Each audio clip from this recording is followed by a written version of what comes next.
What's up, everybody? Welcome to the first ever episode 3 of Ready's Player One podcast. I'm your host, Mike, aka Ready Edgemont. Just in case you're joining us for the first time, Ready's Player One podcast is a PC gaming podcast all about PC gaming and hardware. If you like what you hear, you can find us on iTunes, Google Play, SoundCloud, and YouTube, where every Monday morning at 9 a.m. Central Standard Time, a new podcast will be ready and available for your consumption. Now, a few items of housekeeping. As I mentioned earlier, you can find us on iTunes and Google Play, so now is the first week that you could actually search us there. We are in their algorithms, so that's really cool. It would be great if you can go over there and give me a 5-star or just, favorable rating on iTunes and give us the listens on both SoundCloud and Google Play. In addition to that, later this week on February 10th, I will be at the Chicago Twitch meetup. If you're interested in joining and meeting some really cool devs and some really cool Twitch streamers, you could look up that information by just Googling Twitch Chicago. I think the website is twitchchicago.com.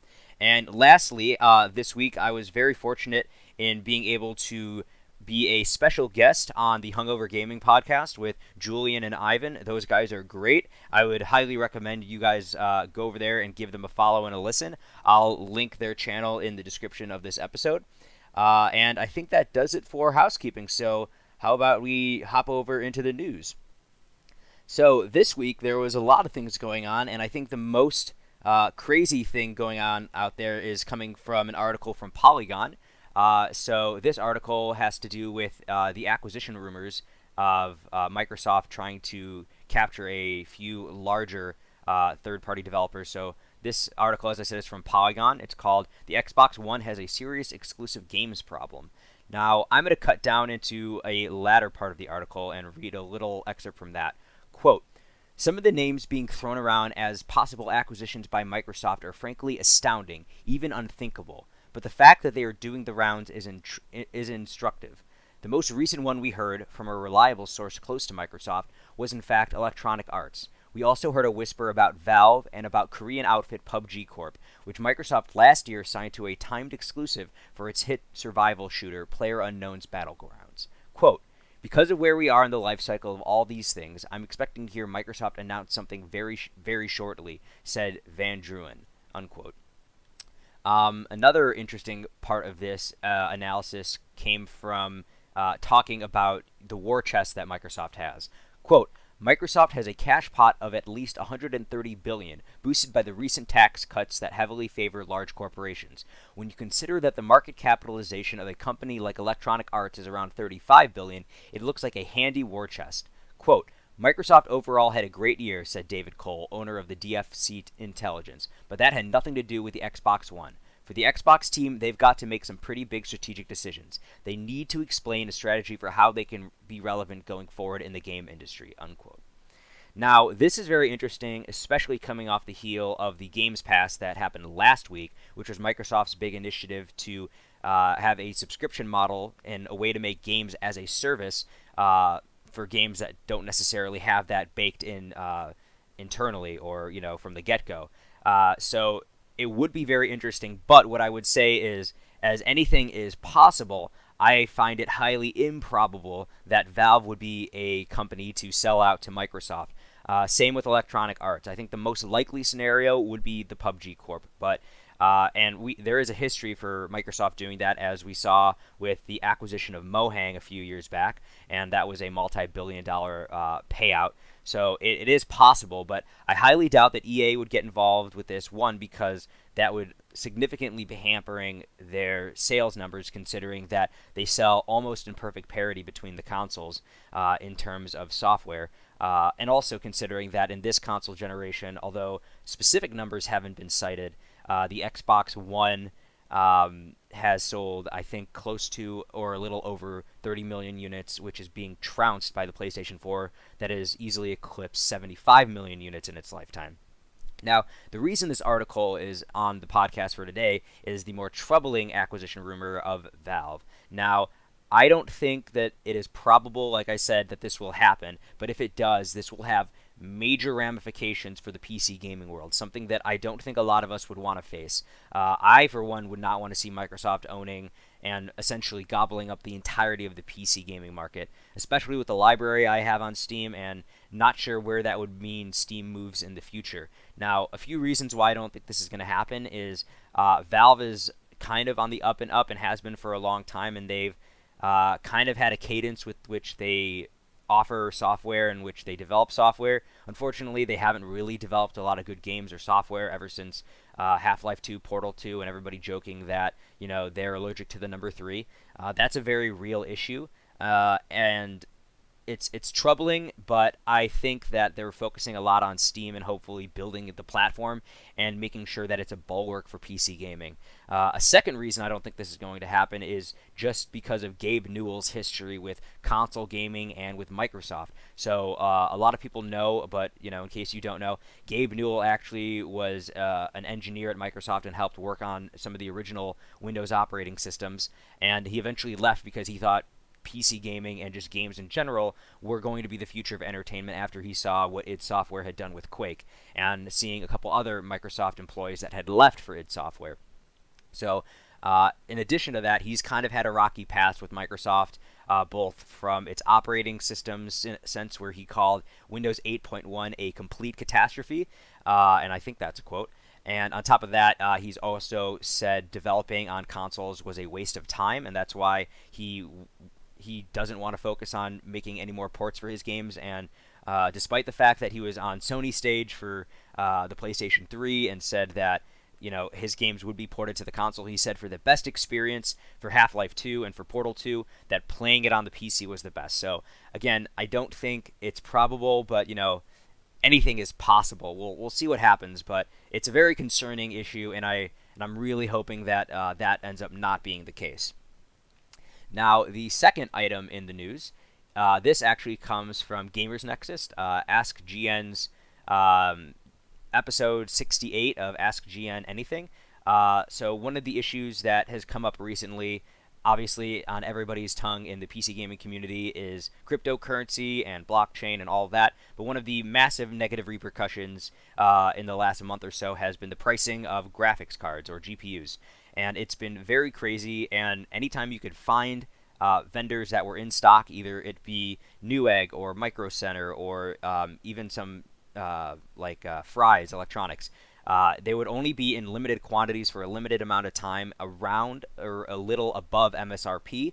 But recently, Micro Center has decided to go off against that and price things way out above MSRP. And it's a little crazy and kind of counterintuitive what they're doing. So they said they're changing the pricing in order to deter cryptocurrency miners from getting their hands on these cards. But in addition to that, they're saying a limit of 1 per household, which is really crazy. And if you're going to raise the price above MSRP for the short time that it's in stock, just let them buy it all, as Steve Burke said in the article and in the video. It's kind of crazy, and considering this is a trend that other retailers haven't taken yet. Like as I said, they'll have their cards in around MSRP, and then they'll be out of stock within hours, which is fine. But if you can get ahead of the curve, maybe you can get a reasonably priced card. But now Micro Center is essentially doing the equivalent of if a hurricane hits Florida and you see these crazy profiteers selling bottles of water that used to be, let's say, 99 cents for a bottle of water. Now they're selling it for $15. This is the equivalent of the U.S. government coming in and doing the exact same thing and saying, well, other people are selling it for $15 a bottle, so why don't we? And, I'm not going to hold it against them. It is a open market, a free market. As a retailer, they can do that. They have every right to do that. It's just really disappointing because they kind of tend to put on this guise of saying we are pro gamer and we are, doing all these things. Like, Micro Center was doing a policy where they were saying we will sell you a GPU at MSRP, but you have to buy a motherboard, a CPU, a case, a power supply, and that might be helpful for first-time builders, but it's really not for other people that are just looking to upgrade pieces of their system. So what I'd recommend for people, and this is kind of what I also do, is take this with a grain of salt, watch everything that's going on, see who's shaking out and who's actually working for the quick cash grabs like Micro Center is doing, and just remember that. So when you're in the market for building your PC in a few years, just don't give them your money. Don't give them your service. Don't be a customer to them. Don't support those kind of practices, because it's very clear to see that companies like Micro Center and add-in board partners are selling in massive crate box to the cryptocurrency miners, and it's really frustrating, especially because the current rig that I have, I'm running a GTX 770, which I was planning to upgrade to an RX 588 gig, but as soon as they launched, those were out and impossible to find for MSRP. And then I was thinking about biting the bullet and getting a 1070, and then all of this happened. So it's a little crazy, not very encouraging. But I'll just say, remember that, Micro Center wasn't friendly, and then next time you're thinking about, building a rig, just go and order from Newegg, or order from Amazon, or order from Fry's Electronics, or maybe some boutique shop that's around you. Just don't give Micro Center your money. It's frustrating, but we can definitely punish them in the long term if you just remember these things. Now, the third item in the news is Thrones of Britannia makes significant changes to the Total War formula. This article comes from PC Gamer's Tom Senior. So recently, the Total War franchise put a hard date on when Britannia would be coming out. Total War Saga's Thrones of Britannia will be out April 19th. And one of the cool things about this is, being someone who's a really huge fan of that time period, but also strategy games, I'm definitely looking forward to this. So a little quote from the article, quote, "If the first Saga game, Thrones of Britannia, is indicative of the trend for the rest of the series, this is the place where Creative Assembly will do some serious experimenting with the Total War format. A few hours with the game recently revealed some big changes to recruitment, technology, and character progression." Now, the article goes on, but I think one of the exciting parts about this is obviously some of the major changes to the formula, which I think this franchise desperately needs. I've been playing the Total War franchise for a long time. I think one of my favorite earlier ones was Rome Total War. I got Total War 2, all the medieval Total Wars. They're very fun games, but specifically, I like this one for the setting. And I think this is something that a lot of people were looking for in strategy games and Total War franchises. And somebody who's a huge Mountain Blade fan, I loved seeing Britain Walda come out from Tale Worlds as a DLC for Mountain Blade Warband. And it's super interesting. I'd highly recommend checking out the article and watching the trailers on YouTube. But one of the things that I think is most disappointing about this is the hero skill trees being gone. This was something, I mean, it might be disappointing, I guess, but it definitely had some imbalance issues. I remember in Rome Total War, one of the things that I used to do very frequently is you would make a god tier character, and then right before if they were getting older and you thought they were going to die, you would grab their traits and give them all to their successor to make sure that he or she, I think it was only guys for the Roman Senate, or he would be able to be super overpowered or whatever. So you could view that in any which way. I think it's kind of probably better for balancing, but definitely not as fun for some of the old school veterans like myself. But yeah, so that's going to be out April 19th. I'm super looking forward to it, and it being set in Britain between the Vikings and King Alfred definitely has a lot of interest, especially on the back of History Channel's Vikings and the Netflix series The Last Kingdom. There's definitely a lot of hunger for Viking stuff and games, so it'll be really fun to jump into that and see what's good there. And our second to last article comes from The Verge. Red Dead Redemption 2 is delayed again. Quote, "Rockstar Games is pushing back the long-awaited sequel to 2010's Red Dead Redemption once more. Red Dead Redemption 2 is now slated for an October 26th release this year, a budge from its first delay to spring of 2018. End quote. Yeah, so I'm not surprised by this.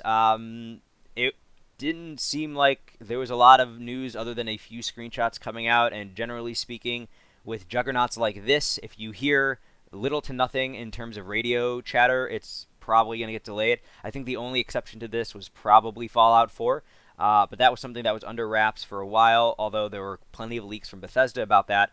it's interesting to see that, they just keep pushing it back and back and back. I wouldn't be surprised if we don't see it until 2019. Again, I think some of the funnier comments coming out of Reddit and the internet is, this is a klaxon sounding of do not pre-order this game, in the same way I was saying do not pre-order No Man's Sky. And then, Rockstar offering up a few new screenshots of the game to soften the news. So it's kind of funny. And one of the things I'm hoping they do with this time is they have a day-and-day release synonymously between Xbox One, PlayStation 4, and the PC. I do not want to wait a year and a half or 2 years like we had to do for GTA 5 for it to come out on the PC.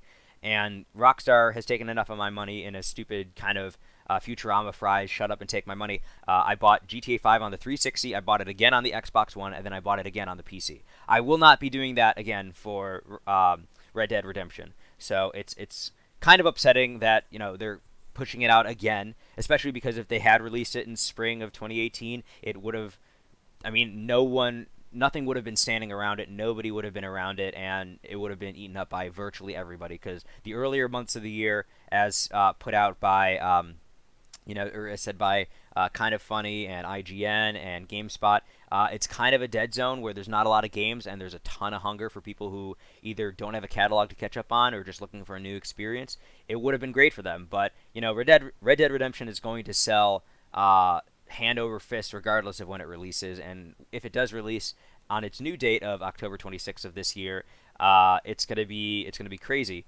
And you could definitely expect a lot of other people are going to be rearranging their schedules for release, because nobody is going to be wanting to release anywhere close to Red Dead Redemption 2, because that's just going to cut into their sales.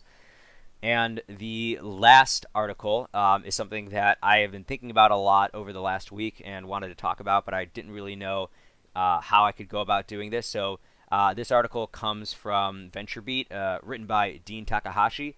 The Dean Beat, with Bushnell Award history became her story.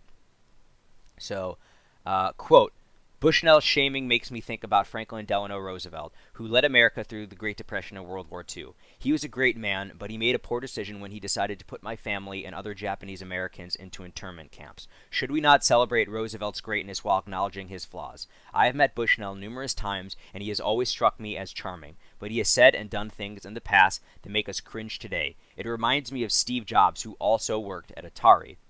Some women in the Atari Museum forum on Facebook came to Bushnell's defense. They noted that this was no way to treat a founder, particularly one who is not accused of sexual harassment or abuse. They said what Bushnell had said in earlier interviews, that the sexist but consensual culture was an artifact of free love, the drug culture, and hippies. To women outside of Atari, they came off as apologists, as if we were happy and satisfied that Bushnell was a monster like Harvey Weinstein, unquote. So I definitely agree with the sentiments of the GDC and pulling his name from it, especially with everything that has gone on over the past year. But in a sense, it seemed a little two-faced of them to say we were unaware of this when it was widely known of kind of the craziness of the early 70s and the early pioneers of the games industry. And not to belittle the movement of women saying, the Me Too movement and her story versus history, but there has to come a point where we have to be able to celebrate people, but we could also pull away and see the criticisms of these people in the same way that, as Takahashi wrote about FDR, should we not celebrate Roosevelt's greatness while acknowledging his flaws? I think we could all acknowledge Bushnell's flaws, but he was, as a lot of people point out, the grandfather of video games. And if it wasn't for him, we wouldn't have the industry as we have it today. He was the first person to show that video games as a medium of entertainment could be profitable and set the world on fire. Now, eventually the Atari crash that happened was swift, and a lot of people know the famous stories of not even being able to sell Atari games and them being buried out in the desert. But he definitely has contributed, and I think he was fully deserving of the Pioneer Award. I don't agree with, a lot of the hit pieces that were being written about Nolan, especially on Twitter and all that, and not to call it the echo chamber that it is, but, it definitely is and was. So it's kind of sad to see that, but I totally understand as an independent organization why the GDC would renounce the award and how they want it to be more reflective. And I think Takahashi did a good job of pointing out some earlier pioneers that definitely could be pointed to get the Pioneer Award. I don't think that they should be giving it out as they are this year to say we're just not going to award it because we want it to signify all of the people that have not had voices. I think there are legitimate people that should be awarded, especially women. So in the article, Takahashi wrote, quote, "I hadn't noticed, but I know that women like former Atari and Activision game designer Carol Shaw have been part of video games since its inception, but as in the tech industry, they have received little to no recognition for it," end quote. So why not give the Pioneer Award to Carol Shaw or someone like Roberta Williams, who was the original founder of Sierra Games and one of the early pioneers of graphic adventure games? Those are excellent choices and people that I think should totally be recognized for their contributions to the video game industry. So there are plenty of people that they could give it to. It's just very upsetting that you see the GDC, or not the GDC, the GDC in one day from announcing that it was going to be Nolan Bushnell to literally less than 24 hours later retracting that and, really putting him through the ringer. I don't think Nolan deserved that. He didn't deserve that, especially with everything that he's done. It was just really frustrating to see. And not to say that I don't support women in games or that I don't support equality in that sense. It's just it could have been done a lot better. And again, he hasn't been accused of anything at time of recording. He hasn't been accused of anything. Nobody has come forward and has pressed charges against him from anything that had happened in the 70s. But it's just really frustrating to see people get dragged through the mud like that, especially someone who has done so much for our medium of entertainment and who has been a grandfather to video games as we know it. So yeah, that's it for the news. And moving on now to the press conference or the presser, you can write in just like Licking Lemons did to 606.net/presser. That's PRESSER. I'll link that also in the description on this episode. Licking Lemons asks, "Why have you guys not published more articles? Is the website still active?" Yes, Licking Lemons, the website is active. We just don't publish articles as much anymore because we decided, and by we I mean myself and the co-founder of 606, Seamus O'Malley, my good friend, we decided to stop writing articles mainly because, one, I'm not a writer. He was. It was kind of his idea.